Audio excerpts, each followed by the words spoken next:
Copa America kicks off Thursday in Atlanta, Georgia, Mercedes-Benz Stadium. It's the world champions and reigning Copa America champion in Argentina taking on Canada. Gareth Wheeler, Jake Osgathorpe with you with your Copa America preview with a keen focus on the Canadian men's national team. And why not? Canada under Jesse Marsch is a little bit of an X factor heading into this tournament, and what a way to kick it off against Lionel Messi and company. Canada finds themselves in Group A. It's a tournament that's rather straightforward. 4 groups of 4, the top 2 teams in each group advance. Argentina, Canada, as well as Peru, Chile, all involved in Group A. On Pinnacle, the market's Jake, plus 1126 for Canada to go on and win the group to qualify from this group of 4. Plus 232. Yes, minus 276. No. Obviously, Canada has a World Cup underneath them now, some emerging, some real top young talent as well. But Jesse Marsch, their new manager, has just been in charge for 2 games, a mixed bag as well, in a 4-0 loss to the Netherlands, but ended up playing to a goalless draw against France, that side that Argentina beat in the World Cup final in Qatar just a couple of years ago. How do you look at this Canadian team and their chances of being competitive in what should be a very competitive group? Yeah, I think that they definitely should be a little bit shorter in the to qualify market. I don't think the gap between themselves, Peru and Chile, is that big at all, or it's definitely not as big as the odds suggest. I mean, both those 2 South American nations are really struggling at the moment. They had their peak years, or Chile did. They won back-to-back Copa Americas, and since then it's been a bit of a downward spiral. And Peru are winless in South American qualifying for the World Cup, which kind of shows their issues. They're coming to the tournament in good form if you look at it on the face of things, but they've played against some really bad teams to get that confidence up. Whereas Canada have done the opposite. You know, they've brought in a new manager, new ideas. We know what Jesse Marsch is about, and then they just walked into 2 games against the Netherlands and France, 2 of the favourites to win the Euros. So. I mean, like you said, the performances were interesting in those 2 friendlies. Against France, it was much better than the Netherlands. It looks a little bit more solid. But I mean, we were having this discussion in the Euros chat that bringing in a manager from generally from club level and wants to implement all these grand ideas is always dangerous in international football, just because you don't have the time to actually spend with the players to get the systems in place so the players are fully on board and know exactly what's expected of them. So it will be interesting to see how Jesse Marsch has used this last couple of weeks with the team to see just what they can bring. I mean, like you said, this is the first game against Argentina. Really isn't one that's expected to get anything from, really. This is almost a warm-up for the 2 bigger games. So I mean, we're going to dig into the Argentina match, but I do think that there's potential value in backing Canada to qualify, because I think that the team is coming together nicely. And I think they've got a nice little blend, and the team looks well suited to playing Jesse Marsch style football. Some good young players, obviously emerging talents in this Canada side. Alphonso Davies is now being named captain. Ismail Kone, Tejan Buchanan, who's made the move to Inter. Of course, Jonathan David, Kyle Aaron leading the lines. Like, they're going to be a tricky team to play against as long as they can keep things well organized and together defensively. That's going to be the big question, just in terms of this style of play, whether those 2 games were enough for this team to provide the structure required to play some very difficult opponents in this tournament as well. What do you make of playing Argentina in the opening match? Because yes, it's baptism by fire. You're playing the favorites to go on and win Copa America, but is that a good way to look at things, having the games against Peru and Chile fall afterwards? Or does it just put so much pressure on that second game against Peru that it might actually play against them? I think if it was the other way around, well, either way, the pressure is going to be playing Peru and Chile. Like, no matter what kind of arrangement the games are in, the pressure is always going to be them. But this Argentina game is just a free hit, whether it was in the middle, at the end, it's just a free hit in terms of, like no one's expecting you to get anything. You look at the prices, you're looking at plus 909 for Canada to go and win the game, which is huge. But I will remind people that Argentina did lose their opener in the World Cup against Saudi Arabia, and Saudi Arabia were a little bit bigger than Canada on that day. Granted, Argentina should have won. They created loads of chances and just couldn't put it away. But it's not beyond the realms of possibility that Canada cause an upset. Now, I'm not going to be backing that. I'm going to be backing the goal total, because I think there's going to be plenty of goals in this game. Over 2.75 at minus 105. I mean, Canada held France to no goals, but Argentina are a little bit different in the way in which they dominate the football and press as opposed to France. And I think that might cause Canada a little bit of issues. I think Canada will get on the score sheet. I think they've got enough about them. And Argentina have been far from watertight in the last couple of months. So, yeah, I'm going to take the goal line. I think Argentina will win, but I think Canada might nick one. Give a bit of confidence. On Pinnacle, Jake alluded to some of those numbers. And what he was saying is that there is a chance. Minus 323 for an Argentina outright victory. The draw at plus 451, plus 909 for a Canada win on Pinnacle. Some of the other markets, the handicap is set at a goal and a half, minus 104 to back Argentina, minus 108 for Canada, plus 1.5. The team total for Argentina, interestingly, is set at 2.5. The over at plus 147, half a goal at even money for Canada. Both teams to score no, and Argentina to win at plus 104. At the same time, Argentina to win in over 2.5 goals, also at plus 104. So you think that this is a scenario where both teams to score, Canada can really challenge this Argentina back line stylistically? I mean, obviously, the attacking prowess of Argentina has been well documented, but they have decent defensive structure and players in those positions as well. And typically when they play South American competition, the games are much more low scoring. But obviously Canada, CONCACAF side, might provide a different kind of game that will play out. Possibly, yeah. I mean, we've seen it with the Euros so far. I mean, that's generally been quite a low scoring competition.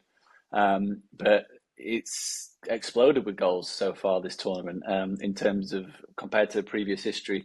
Maybe it's just more attack-minded football across the globe, more attack-minded coaches, more players willing to take a risk, but the goal totals are increasing pretty much everywhere. So it wouldn't be a surprise if it followed all the way across the pond. 2.75 does seem rather low, especially when Canada, the question marks do come at the back.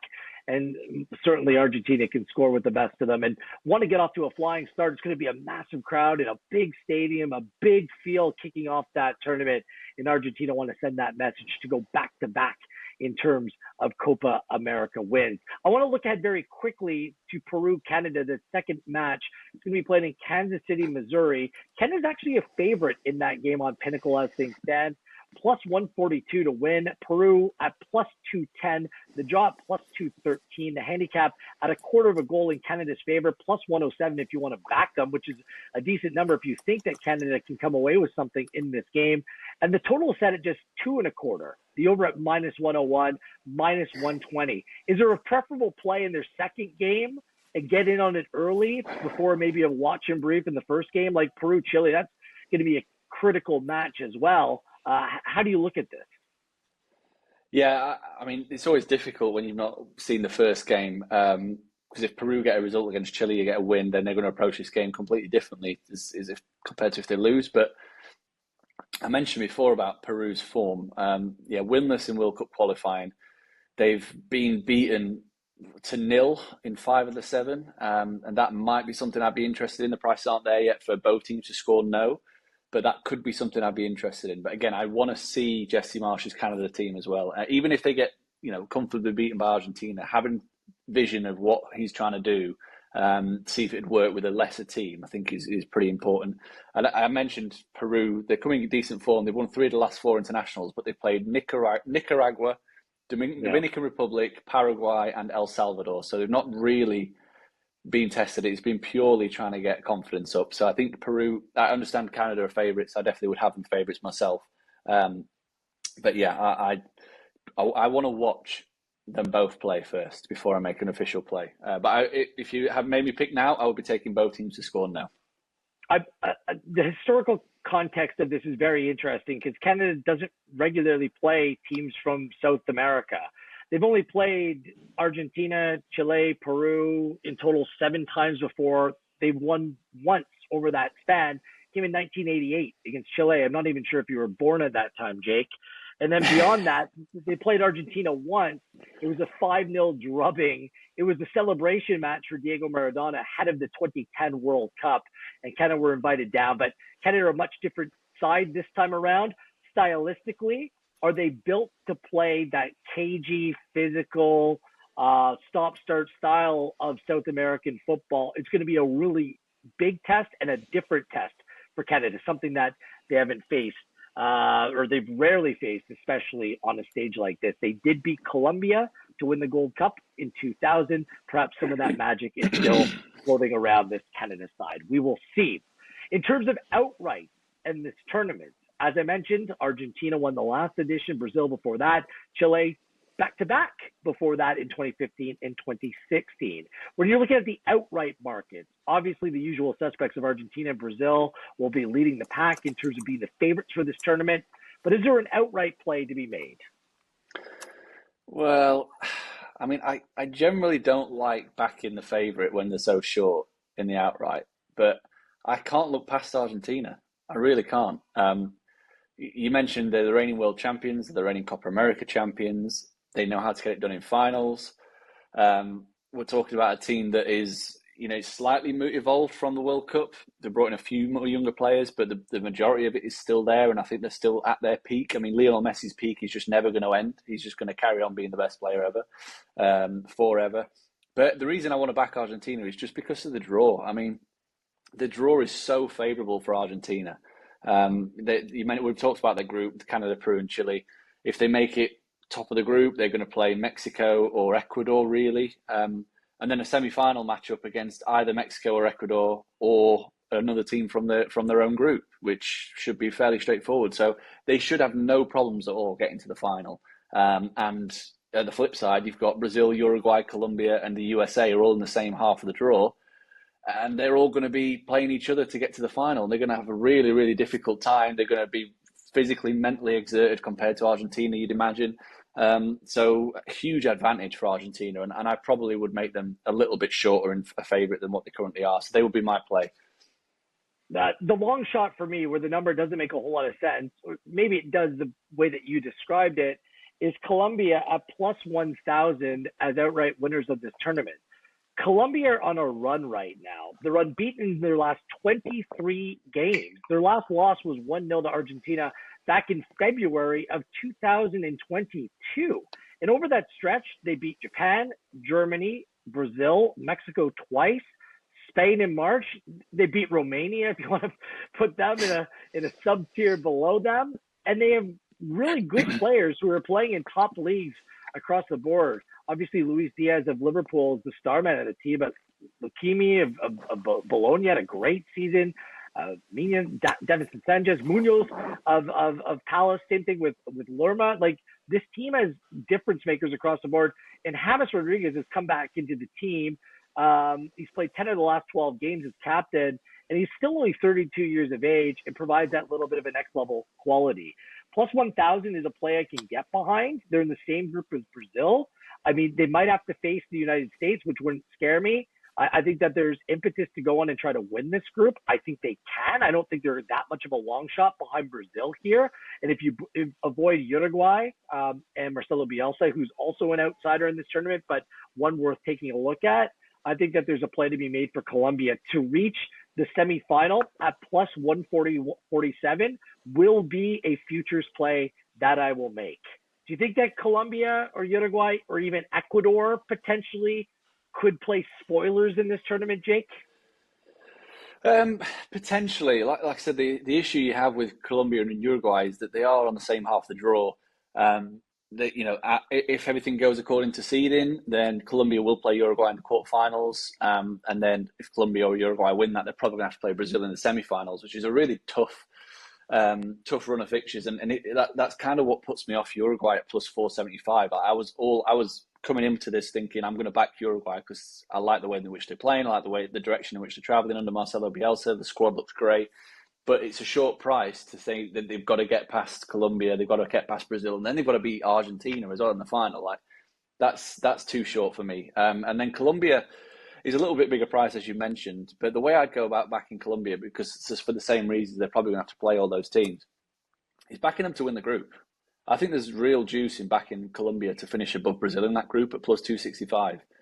You'll get to the semi-finals, definitely a different another avenue, but Brazil are, they steadied the ship a little bit in the last international break, but they're very questionable. Their squad doesn't look great on paper. Colombia, as you said, are red hot at the moment. And I think the gap in price between Brazil and Colombia to win Group D is a little bit too big. So I'll be having a little nibble on Colombia to win the group. And the other team you mentioned there, Ecuador, I think they should be a little bit firmer favourites to win their group as well. Mexico aren't the team of yesteryear. We're not very good at the World Cup at all, and it's not got any better since, whereas Ecuador are slowly improving. They've got a good crop of young players coming through. They've got good record against some of South America's big boys in recent times. I think that, Group B, Mexico, Ecuador, Venezuela, Jamaica, you're getting plus 130 for Ecuador to win that group. And I think that is imperative, really. If you want to get to the semi-finals, you have to win that group, because if you don't, you're playing Argentina in the quarters. It's going to be a tough group. Like Venezuela on their day can play a little bit. Jamaica with the influence of British-based players. There's certainly an outfit that I would consider to qualify from Group B at plus 332. You're right on Mexico. This is not a vintage Mexican side. And Ecuador to win that group at plus 130 is a play to consider. Finally, the Golden Boot winner, Lionel Messi, surprise, surprise. It is 108 goals for Argentina, the odds-on favorite on Pinnacle at plus 325. Darwin Nunez, 357. Vinicius Jr. at 433. And the list goes down from there. A couple Canadians. Jonathan David, if you want to back him, plus 4,174. And Kyle Aaron at plus 6,879. Where are you looking for the Golden Boot? Is it Lionel Messi's to lose here, really? Like, should he be the betting favor, the one that you should lay, even though you're not getting as much juice as the others, lay on to go on and win the Golden Boot for this tournament? That's the way I'm playing it. Yeah, I'm sorry to be boring everybody, but Argentina to win the whole thing and Messi to win the Golden Boot is a recipe that's been very successful. I mean, yeah, we've discussed the path. They've got a very easy path, and that means that they're going to potentially rack up quite a lot of goals. And Messi's he's still the main man there. He scored 4 in the last Copa America, finished as joint Golden Boot winner. He scored 7 in the World Cup, 1 behind Kylian Mbappe. He got 3 in 5 World Cup qualifiers. And across his last 44 international appearances, he scored 38 goals. So, he might be getting, up there in age, but he still knows where the back of the net is. I think that he should be a little bit shorter in the market for the reasons we've outlined. I mean, Vinicius and Darwin Nunez, they're going to have really difficult teams to score against to reach the final. Whereas Messi, in theory, should have at least 4 or 5 games where they're going to be heavy favourites to win and probably score 2 or 3. Just some context about the Brazilian group. Vinicius Jr. has only scored 3 goals for Brazil in 30 games. Endrick is 3 and 6. And you can find Endrick on Pinnacle at plus 1,200. Rodrigo, his Real Madrid teammate, he's in good scoring form for country as well. He scored 6 and 23, plus 1,222. Might be preferred alternative plays if you're looking in that type of market. Good stuff. Good luck to Canada in this competition. We'll be all cheering them on, and we'll see how it plays out. Don't forget, your best in-market odds are found at Pinnacle. On behalf of Jake, I am Wheels, and this has been your Copa America preview for Pinnacle.